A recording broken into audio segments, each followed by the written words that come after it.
आइए आज 2018 UP board class 12 2018 का सेट नंबर 3 हल करते हैं। देखते हैं कौन कौन से क्वेश्चन आए, उसका क्या क्या आंसर होगा।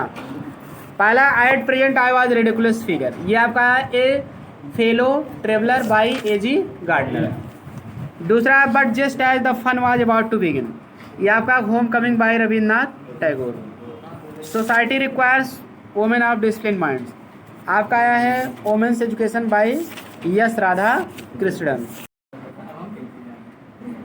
देखिए जो है इसमें दूसरे का जो पहला क्वेश्चन है ये आपके सिलेबस में नहीं है, दूसरा भी नहीं सिलेबस में है, तीसरा बिल्कुल आपके सिलेबस में है। By whose exertion has a revolution been effected after independence, किसके प्रयासों से एक क्रांति जो है स्वतंत्रता के बाद जो है लाई गई है। तो ये वुमेन्स एजुकेशन का है, लास्ट में आया है, ये बातें महात्मा गांधी के प्रयासों से लाई गई थी। क्लियर, एक क्रांति स्वतंत्रता के बाद। तो देखिए, आई रियलाइज एट वंस व्हाट, इसमें क्या भरा जाएगा? ऑफेंस। वेरी गुड, ऑफेंस माने अपराध या गलती। इफ़ यू वुड सिक्योर, आपके सिलेबस में नहीं है, वैसे तो फ्रिक्शन इसका आंसर होगा। आई वे, ये भी सिलेबस में नहीं है। क्लियर, और वैसे तो अनइम्प्रेसिव इसका आंसर है। मदर द हॉलीडेज, देखिए चौथा कोर्स में ही आपके नहीं, काट दीजिए, इस वर्ष नहीं है। उसके बाद what did astrologer tell his wife after dinner, dinner यानी शाम को भोजन के बाद, यानी रात को भोजन के बाद ज्योतिषी अपनी पत्नी को क्या बताया था। दूसरा देखिए ज्ञान बाबू वाला इस वर्ष नहीं है, काट दीजिए। और what was the condition of the child after he was separated from his parents, बच्चे की क्या दशा थी जब वो अपने माता पिता से सेपरेटेड माने अलग हो गया था, तो उसके बाद। तो बिल्कुल ये सभी आपको कोर्स वीडियो अपलोडेड हैं, आप वहाँ से देख सकते हैं। But a smooth and stead fast mind, ये आपका है ट्रू ब्यूटी बाय थॉमस कैरविक, इसकी भी वीडियो अपलोड है। चलिए आगे चलते हैं। देखिए अगला question, and this is why, ये आपके सिलेबस में नहीं है, काट दीजिए, इस वर्ष नहीं आएगा। Where the clear stream of reason, ये आपका my heaven by Rabindranath Tagore.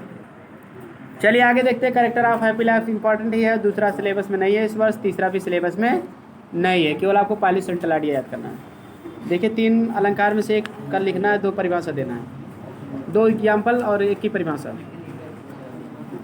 चलिए देखिए, तो इन सभी की वीडियो आपको अलंकार की और सेंट्रल आइडिया वगैरह की सब चैनल पर मिल जाएगी। चलिए देखते हैं आगे, आपको सेक्शन भी हल कराते हैं। The trailer said to the customer, दर्जी ने ग्राहक से कहा, क्या कहा? Are you in urgent need of your suit, क्या तुम्हें अपने सूट की अर्जेंट नीड, अत्यधिक आवश्यकता है? आर यू रेडी टू पे मी एक्स्ट्रा चार्ज, क्या तुम मुझे एक्स्ट्रा चार्ज देने के लिए तैयार हो? तो ये आपको बताया गया था क्लास में, और ये विद्या प्रकाशन की जो किताब है उसमें ये वाक्य दिया गया है। क्लियर, तो चलिए बता दे रहे हैं।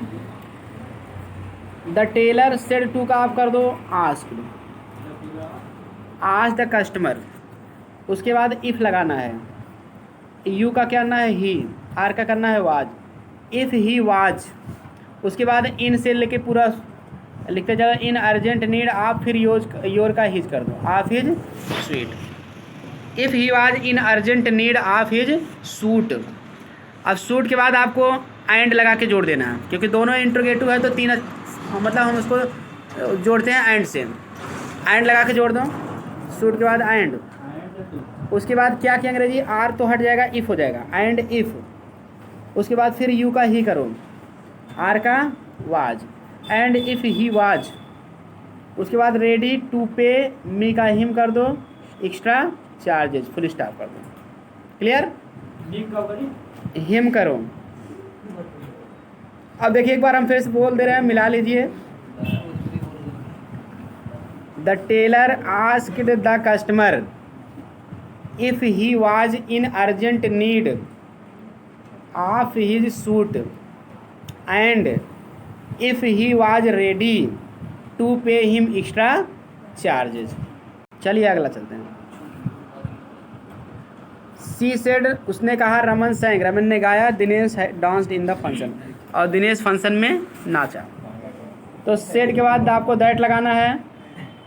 सी सेड दैट रमन सैंग को की जगह आप लिख दो हैड संग, थर्ड फॉर्म हो जाएगा पास्ट परफेक्ट में, SUNG, had sung. And Dinesh, dance के पहले हैड कर दो, Dinesh had danced. Clear, Raman had sung and Dinesh had danced in the function, उसके बाद फुल स्टॉप कर देना। क्लियर। चलिए बी वाला देखिए, he has failed many times he still hopes to succeed. वह कई बार फेल हो चुका है, वह अभी भी सफल होने की आशा करता है। तो इसको ऐसे कर दो, इन स्पाइट ऑफ लगेगा क्योंकि अब स्टिल आया फिर भी, तो इन spite of, in spite of. देखिए दो तरीके से बन सकता है, दोनों हम बता दे रहे हैं, आप चाहे जिस तरीके से बनाए हो सही होगा। इन स्पाइट ऑफ, उसके बाद फेल का आप जीरेंट बना दो, प्रीपोजिशन का प्रयोग जीरेंट से पहले किया जाता है। इन स्पाइट ऑफ फेलिंग, उसके बाद आपको मेनी फेल का फेलिंग करके मेनी टाइम्स का वैसे ही रहने दो, उसके बाद कामा करके अगला वाक्य जोड़ दो, उसमें ही हटा दो या छोटे से कर देना, स्टिल हटा दो, सॉरी स्टिल हटाना है, ही में छोटे से कर देना। In spite of failing many times comma he hopes to succeed, कई बार फेल होने के बावजूद भी वह सफल होने की आशा करता है। स्टिल हट जाएगा क्योंकि इन स्पाइट ऑफ आने से उसका काम हो गया। या दूसरा तरीका होगा इन spite of his many failures, ऐसे भी कर सकते हो, फेल का चाहो तो नाउन में बदल सकते हो। इन spite of his many failures, अपनी कई असफलताओं के बावजूद, कामा ही होप्स टू सक्सीड, वह सफल होने की आशा करता है। क्लियर। तो जीरेंट को या तो नाउन मेन वर्ब को नाउन बदल दो या जीरेंट बदल, दोनों तरीके से बना सकते हो। बात समझ में आया। चलिए अगला, ही रैन सो क्विकली, वह इतना तेज दौड़ा, कॉम्प्लेक्स बनाना तो आप दैट लगा के जोड़ दो, that he over took his father, so के बाद आता है दैट अगली क्लास को जोड़ने के लिए। वह इतना तेज दौड़ा कि वह अपने पिता को ओवर टुक माने पीछे छोड़ दिया, यानी उस पिता से भी आगे निकल गया। जैसे कोई जा रहा है तो साइकिल से या बाइक से उससे अगरा लो अपने आप को, क्लियर। ओवर टुक कर रहे हैं, ओवरटेक कर रहे हैं, दैट लगा के जोड़ना क्विकली के बाद, और कुछ करना नहीं इसमें। आप लोग इतना भी नहीं समझ पाते एक बार बोलने से। देखते हैं आगे, they saw him climbing over the fence, इसका पास हुआ देखना है। तो देखिए दे सा हिम, हिम ऑब्जेक्ट है, बना दो सब्जेक्ट ही, उसके बाद वाज सीन कर दो क्योंकि पास्ट इंडेफिनिट है। ही वाज सीन, उसे देखा गया। अब देखिए सीन के बाद कुछ नहीं करना आपको, क्लाइंबिंग ओवर द ट्री कर दो, बस बात खत्म। ये दे बाई देम करने की कोई ज़रूरत नहीं है। He was scene climbing over the fence, clear. उन्होंने उसे चार दीवारी पर चढ़ते हुए देखा। तो दे और पीपुल ये सब क्या होते हैं, अनिश्चित करता रहते हैं, इसमें कोई निश्चित व्यक्ति या वस्तु का बोध, समबॉडी समवन इन सब नहीं होता, इसलिए यहाँ बाई के साथ इनको लिखने की कोई ज़रूरत नहीं है, क्योंकि यहाँ पास में ये कहेंगे उसे चार दीवारी पर चढ़ते हुए देखा गया, तो उन्हीं के द्वारा देखा, कोई व्यक्ति ही रहे होंगे। He was seen climbing over the fence, clear. आगे तो क्लाइंबिंग आपका पार्टिसिपल है, पार्टिसिपल से आप जोड़ दीजिए। Is that the way to talk to your teacher, इसका असर्टिव सेंटेंस बनाना है। तो देखिए असर्टिव सेंटेंस बनाने के लिए क्या होता है, तो सबसे पहले आपको इज के बाद जो सब्जेक्ट रहता है दैट द वे, उसको लिख दो। मतलब दैट के बाद द वे तो नहीं लिखोगे आप, दैट सब्जेक्ट है इसमें। देखिए अर्थ जान लो, इज दैट द वे, क्या वही रास्ता है to talk to your teacher, तुम्हारे अध्यापक से बात, क्या तुम्हारे अध्यापक से बात करने का वही रास्ता है। तो हम यही कहेंगे वह जो है अध्यापक से बात करने का रास्ता नहीं है, वही है, क्या वही है, मतलब वह नहीं है, ऐसे कहोगे ना।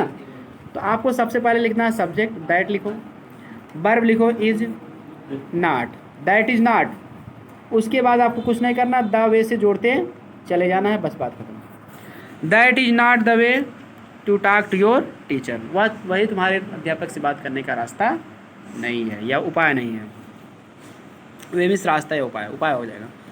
अब देखिए सिंटैक्स हम लोग देख लेते हैं। I am ill for 2 days, तो सीधी सी बात है, फार और सिंस का प्रयोग या तो परफेक्ट टेंस में आता है या तो परफेक्ट कंटीन्यूअस में आता है। मुझे 2 दिन से बुखार है, तो सीधी सी बात है आई एम की जगह आप हैव बीन कर दो, क्या कर दोगे, तो वाक्य आपका करेक्ट हो जाएगा। आई हैव बीन इल मतलब मुझे बुखार हो चुका है, फॉर 2 days 2 दिन से, क्लियर। अगला, व्हेन हरी केम, जब हरी आया, then his brother was not there, तब उसका भाई वहाँ नहीं था। एक बात जान लो, व्हेन के बाद देन नहीं जाता है, ठीक है। तो देन के लिए केवल कामा लगता है, तो कामा लगा है तो देन लिखना बेवकूफ़ी है, उसको हटा दो, क्लियर। आप ऐसी बेवकूफ़ी ना करो। Sheeps and goats are grazing in the field, भेड़ें और बकरियां खेत में चर रही हैं या मैदान में चर रही हैं। तो सीधी सी बात है, शीप का बहुवचन यस लगा के नहीं बनता, इसलिए यस आप काट दीजिए। हाँ, भेड़ बकरियों का बनता है तो गोट में यस रहने दो, कोई दिक्कत नहीं होने वाली उससे। क्लियर? शीप में नहीं लगता है यस, बकरी में लगता है। क्लियर? भेड़ बकरियाँ, ठीक है, केवल शीप में से यस हटाना। अगला है neither of them tells a lie. अरे सॉरी, हम तो सही बोल दिए, अच्छी बात है। टेल में यस जोड़ दो, हो गया काम। क्योंकि नाइदर, आइदर, ईच, इब्री के बाद जब ऑफ आता है तो उसके बाद तो प्लूरल नाउन या प्रोनाउन लिखा जाता है, लेकिन वर्ब हमेशा एक वचन की लिखा जाता है नाइदर आइदर के साथ। क्लियर? टेल में आप यस जोड़ो तब आपका सही हो जाएगा। अगला, I am short in money. तो शार्ट इन नहीं, मनी नहीं होता, शार्ट ऑफ मनी कहते हैं। इस चीज़ का बड़ा शार्ट है, शार्ट ऑफ है। शार्ट ऑफ माने होता कमी, मेरे पास धन की कमी है। क्लियर? धन की कमी कहा जाता है, धन में कमी नहीं है। He is very angry of me. Angry के साथ हमेशा ऑफ कभी नहीं लगता है। व्यक्ति से अगर कोई आदमी क्रोधित होता है तो विथ लगता है, अगर वस्तु से रहता है तो एट भी लगता है। क्लियर?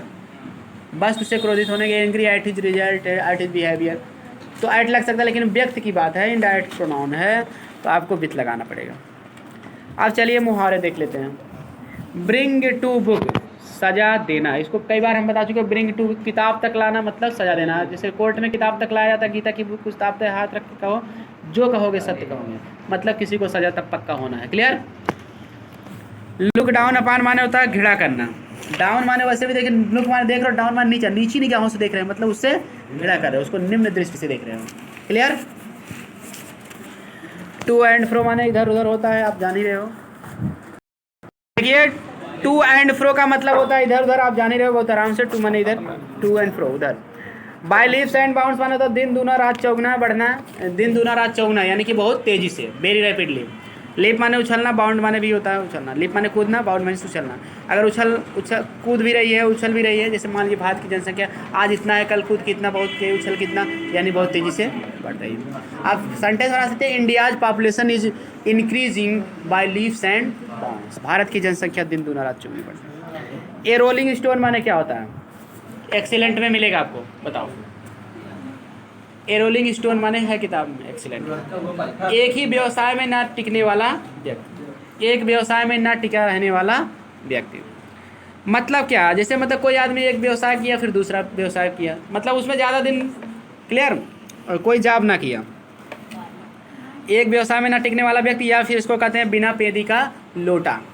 कहावत के हिसाब से बिना पेदी का लोटा, जैसे वो लुढ़कता रहता है उसी तरह से पत्थर भी लुढ़कता रहता है। या रमता जोगी भी इसका दूसरी हिंदी होती है। रमता जोगी वो भी इधर उधर फिरता रहता है। क्लियर? तो ये सारी हिंदी होती हैं ए रोलिंग स्टोन। इसके ऊपर सेंटेंस आप बना सकते हो, he changes his job like a rolling stone. Clear? वह बिना पेदी के लोटे की तरह अपना जॉब जो है बदलता रहता है, या एक व्यवसाय में न टिके रहने वाले व्यक्ति की तरह अपना जॉब बदलता रहता है। आप समझ गए ना? चलिए एंटानिम्स देखते हैं। फ्रीडम माने स्वतंत्रता, स्लेवरी माने गुलामी।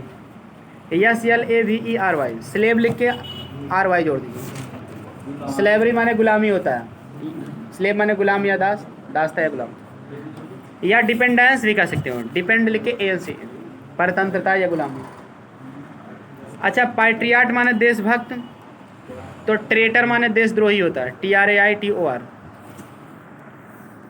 अच्छा, इंटरेस्टिंग माने रुचिकर, तो नीरस की अंग्रेजी बोरिंग कह दो या डल कह दो, ठीक है, डल या BORING, बोरिंग। अच्छा, हम्बल माने विनम्र होता है, तो पोलाइट माने भी विनम्र, सिनोनिम्स बताना है। किसकी? Boring, BORING। एक्सीलेंट में भी मिल जाएगा। रिलायबल माने होता है विश्वसनीय, तो ट्रस्टवर्दी माने विश्वसनीय होता है, TRUSTWORTHY। ट्रस्टवर्दी कह सकते हो, इसको ऑथेंटिक भी कह सकते हो, जो असली रहेगा तो विश्वसनीय रहेगा। ऑब्टेन माने प्राप्त करना, गेट कह दो, एक्वायर कह दो, अचीव कह दो, ये सब होता है। अच्छा, person widely known for evil deeds, ऐसा व्यक्ति जो बुरे कार्यों के लिए विस्तार से जाना जाता है, उसको हम क्या कहते हैं? Notorious, NOTORIOUS।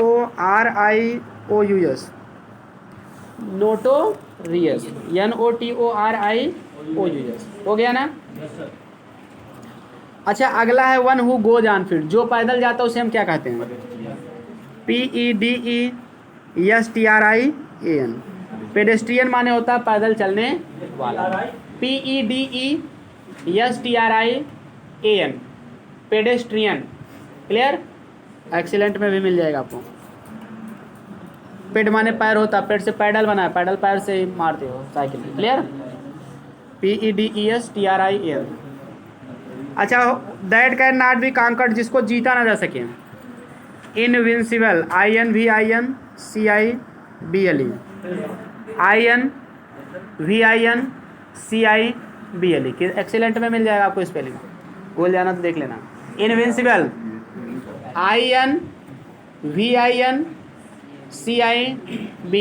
इनविंसिबल माने अजेय या अपराजेय, अजेय कहो या अपराजेय, जो जिसे पराजित ना किया सके। अब देखिए आपका होमोफोन्स है, ह्यूमन माने तो मानव होता है, इंसान होता है। ह्यूमन माने मानवीय होता है, क्या होता है? मानवीय या दयालु। दूसरी हिंदी क्या होगी?